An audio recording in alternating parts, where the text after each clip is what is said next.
Jansangram news, बातमीची सत्यता हीच आमची ओळख। नगर परिषद निवडणुकीच्या वातावरणात सध्या आता आपण आलेलो आहे वर्धेतील आर्वी नाका परिसर साने गुरुजी नगर येथील साईबाबा देवस्थानच्या परिसरात, जिथे आपल्यासोबत काही वरिष्ठ मंडळी आणि काही या परिसरातील नागरिक आहेत। तर आपण नागरिकांना विचारू नेमकं या परिसरात सध्या काय चर्चा आहे आणि कुठल्या प्रकारचं वातावरण या निवडणुकीला घेऊन आहेत।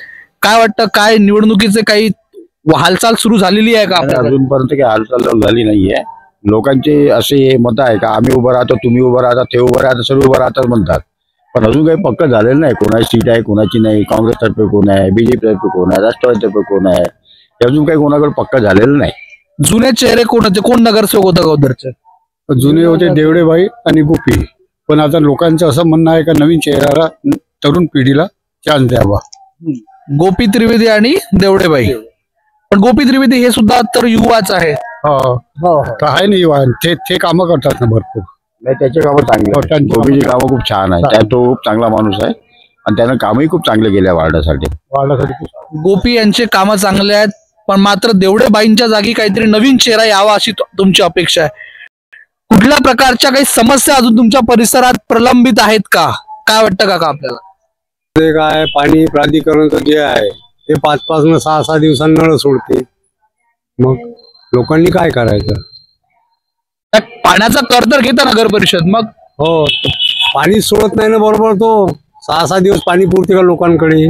किती टाक्या भरून लोक एक नाही तर कोण काही गरीब परिस्थिती आहे इथं, असं आहे ना। ते स्वच्छतेसाठी रोज घंटागाड्या येत आहेत का आपल्याकडे? घंटागाडी येते कचऱ्यासाठी, हप्त्यातून 2 वेळा, समजा आठवड्यातून 2दा, नाही तर काय दररोजची थोडी येते, काही दररोज नाही काही, दररोज गाडी येत नाहीये।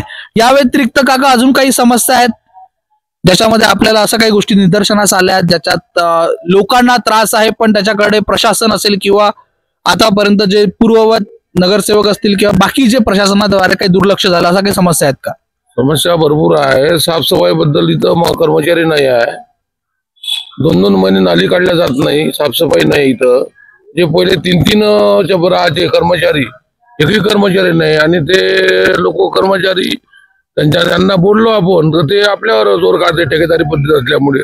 संपूर्ण प्रभागात जे वातावरण तुम्ही म्हणताय की सुधीर पांगुळच येणार, नेमका सुधीर पांगुळच का असं वाटतं तुम्हाला की सुधीर पांगुळच येईल म्हणून?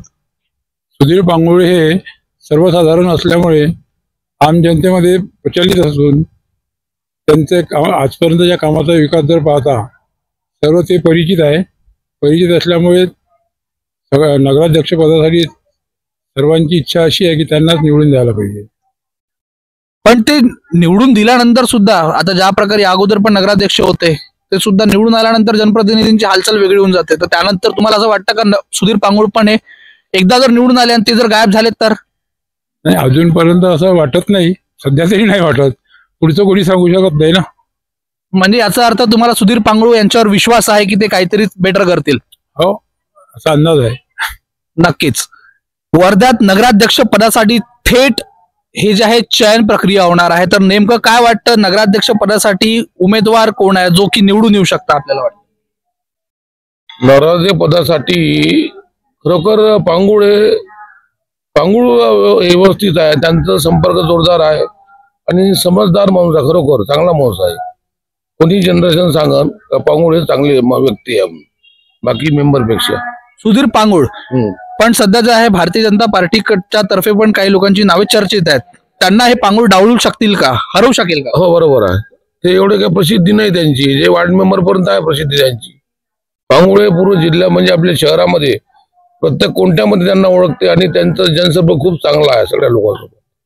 पक्षाचं काही हे नाही त्यांना, पण ते स्वतः जर राहिले तर चांगला व्यवस्थित माणूस आहे। म्हणजे असं म्हणता येईल की महाविकास आघाडीतर्फे जे उमेदवार आहे सुधीर पांगुळ यांच्या जर त्यांना जर प्रबळ दावेदारी जर मिळती आहे तर 100% हे जिंकण्याचे चिन्ह सुद्धा हे साने गुरुजी नगर आर्वी नाका या परिसरातून आपल्याला दिसत आहेत। सामाजिक कार्यकर्ता आहे, कोणत्याही कार्यक्रमात ते आपले भाग घेतात, ते येतात, मदत करतात, म्हणून असं वाटते का ते जरूर निवडून येईल अध्यक्षपदासाठी। मागच्या वर्षी ते निवडणूक हरले होते, हो, काही काही मतांनीच हरले होते ते, असे जास्त काही मतांनी हरले नव्हते ते, पण पुष्कळ वोट घेतले होते त्यांनी त्यावेळेस. त्यांनी मागच्या वर्षी ते अपक्ष होते, यावर्षी जर पक्षाने तिकीट दिलेत काय वाटतं, ते निवडून येतील का? निवडून येते, जरूर निवडून येईल यावेळेस. पक्षाने जर तिकीट दिली त्यांना तर जरूर निवडून येईल. पक्षाने जर तिकीट दिलं सुधीर पांगुळ हे विजयी उमेदवार असणार असं नागरिकांचं मत आहे. प्रशासनाचं दुर्लक्ष आहे, प्रशासनाच्या गाड्या काही येत नाहीये, काही उचलल्या जात नाहीये. नाही, कचरा उचलते पण 15-15, 20-20 दिवसांनी उचलते.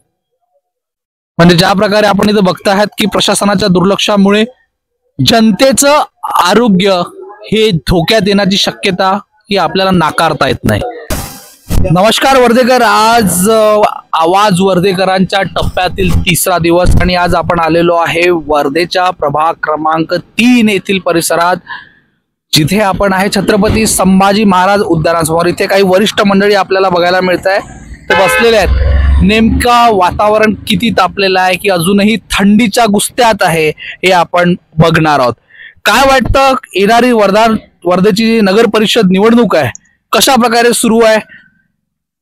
कशा प्रकारे म्हणजे काय वाटतं अजून प्रकार ज्या प्रकारचे जे सदस्य आहेत इथे डिक्लेअर झालेले आहेत, आपल्यापर्यंत आलेत नाही आलेत, काय म्हणणं आहे आपलं? आलेच नाही, आमच्यापर्यंत आलेच नाही, कोणीच नाही, अजून कायलाच काही कल्पनाच नाही आहे. म्हणजे असं म्हणता येईल का तुम्हाला अजून नगर परिषदचं निवडणूक आहे की नाही हे तरी माहिती आहे? हेच माहित नाही आम्हाला, अजून काहीच काही माहित नाहीये. म्हणजे अतिशय बिकट परिस्थिती तुमच्या प्रभागात दिसल्यासारखी होऊन राहिली आहे. म्हणजे जनसंपर्क, म्हणजे इथे असणाऱ्या जनप्रतिनिधींचा कुणाचाच जनसंपर्क नसल्यागत आहे का? नाही, कोणाचाच नाही आहे जनसंपर्क, कोणाचाच नाही. कोणाचाच नाही. मागच्या वर्षीचे मागील नगरसेवक कोण होते इथचे? सोनल ठाकरे. त्यांचा आता गेल्या या 4 वर्षामध्ये प्रशासकीय राज असताना कुठला संपर्क झाला आपला? लोक येतात का, भेट होते का? भेट होते, येतात, भेटतात, सर्व काही करतात. त्यानं ते जेवढं केलं त्या वार्डामध्ये कोणी करू शकत नाही. काय वाटतं, नवीन चेहरा कोण असणार आहे इथे? मग तेच राहतील, जुनेच लोक इथे परत नगरसेवक बनतील की? आता तो म्हणे बा आता मी उभा आहो म्हणून आमचा सदस्य सोडून. अच्छा, तो म्हणे, म्हणजे अजून अद्याप कन्फर्मेशन कुठलंच नाहीये. कोणाचंच नाही. चल, कुठल्या पक्षाचे आहेत ते? राष्ट्रवादी. राष्ट्रवादी, अजित पवार गट, तुतारीकडनं सोनल ठाकरे, बरोबर? सोनल ठाकरे हे पूर्ववत जे आहेत जुने नगरसेवक होते आणि नवीनपणे सुद्धा तेच निवडून येतील अशी त्यांची शाश्वती आहे. नगराध्यक्ष पदासाठी कुठला पक्ष किंवा कुठला उमेदवार, कोण उमेदवार माहिती आहे? काही कल्पना? काहीच कल्पना नाही, सध्या तरी काहीच कल्पना नाही. याचा अर्थ असा आहे की इथे संपूर्ण परिसरात लोकांना नगर परिषद निवडणुकीत बाबतची जी आहे जनजागृती झालेली नाही, ही फार शोकांतिका आपल्याला इथे बघायला मिळत आहे. परिषद निवडणुकीच्या वातावरणात वाढलेला जो ताप आहे, या तापामध्ये नेमकं प्रभाग क्रमांक 3 मध्ये काय वातावरण आहे याबाबतची चर्चा करण्याकरिता आपण सध्या आर्वी नाका परिसरात आहोत. काय वाटतं, आपल्या परिसरात कोणता प्रतिनिधी इथे बाजी मारेल?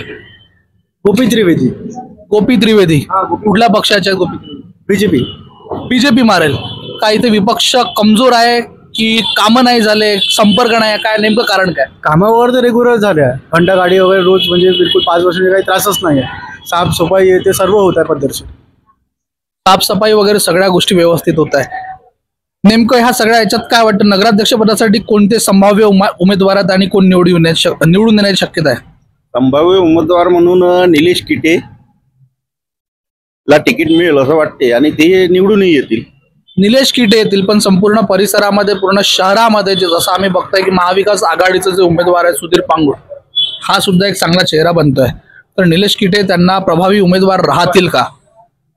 तो राहील ना, दोघंही सारखेच आहे. सुधीर भाऊ पांगुळे चांगले हे आहे, निलेश किटे येईन. वरचं आणि खालचं समीकरण पाहता, वरचं आणि खालचं समीकरण बघता निलेश किटे हे विजय ठरतील असं तुम्हाला वाटतंय? ज्या प्रकारे आपण बघतायत या समीकरणाच्या माध्यमातून जर जातोय, शहरामध्ये आणखी काही विकास व्हायला पाहिजे अशी काही अपेक्षा आहे आपली, असं वाटतं तुम्हाला? तशी विकासाची गरज तर नाही आहे. विकासाची गरज नाहीये असं तुम्हाला वाटतं? सर्व पद्धतीची चालू आहे. अजून विकास वाढेल तर अजून इथे त्रास होतील. विकास वाढला तर त्रास होईल. हा, नेमका मग आपल्या हिशोबाने विकास झालेला असं तुम्हाला वाटतं? आमच्या परिसरात विकास झालेला आहे. ग्राउंड झाले, सगळं झालं. ओपन स्पेस पूर्ण कंपाऊंड वॉल झाले आहे. जॉगिंग ट्रॅक वगैरे ओपन स्पेस मध्ये बनला आहे. सगळं सध्या झालं आहे, पण आता हे थोडं नाल्या वगैरे हे ते राहिलं आहे, थोडं तेही होऊन जाईल समोर. थोडंफार कामं उरलेले आहेत, ह्या बाकी उर्वरित कामं झालेले आहेत असं तुमचं मत आहे. म्हणजे याचा अर्थ हा आहे की येणाऱ्या निवडणुकीमध्ये संभाव्य उमेदवार कोण असणार आहे आणि कोण तुमच्या याच्यातून महिला आणि पुरुष कोण बाजी मारणार आहेत? महिलामध्ये कोण मारू शकतं? महिलामधून आमच्या इथे आता आमचे जे पहिले नगरसेवक होते गोपी त्रिवेदी, त्यांच्या मिसेस उभ्या राहणार आहे, सोनल गोपी त्रिवेदी, तर त्या येईल निवडून. आणि पुरुषांमध्ये काय? पुरुषांमधलं अजून कन्फर्म व्हायचं आहे यांचं, कोणाला तिकीट मिळते काय मिळते याच्यावर सगळं अवलंबून आहे. म्हणजे अद्याप अस्पष्ट आहे याबाबतचं समीकरण असं म्हणायला काही हरकत नाही. तुम्हाला काय वाटतं की नेमकं काय परिस्थिती आहे या संपूर्ण वार्डामध्ये? परिस्थिती या प्रभागामधली व्यवस्थित आहे, कारण की जर समजा स्वच्छतेचा विचार केला तर घंटागाड्या, साफसफाई सगळ्या गोष्टी व्यवस्थित आहे भागामध्ये. त्या संपूर्ण परिसरामध्ये गेल्या 4 वर्षामध्ये प्रशासकीय राज्य असताना ज्या प्रकारच्या सुखसुविधांच्या सोयी ज्या आहेत त्या प्रशासनाद्वारे निर्माण करून देण्यासाठी कार्य जे केलेले आहेत, गोपी त्रिवेदी यांचं नाव सरळ सरळ वर पुढे येत आहे. नेमकं येणारं निवडणूक ही कुणाच्या बाजूने जाणार हे आपल्याला बघण्यासारखं राहणार आहे. कॅमेरामॅन भूषण वानखेडेसह पलाश शुमाटे, जनसंग्राम न्यूज, वर्धा.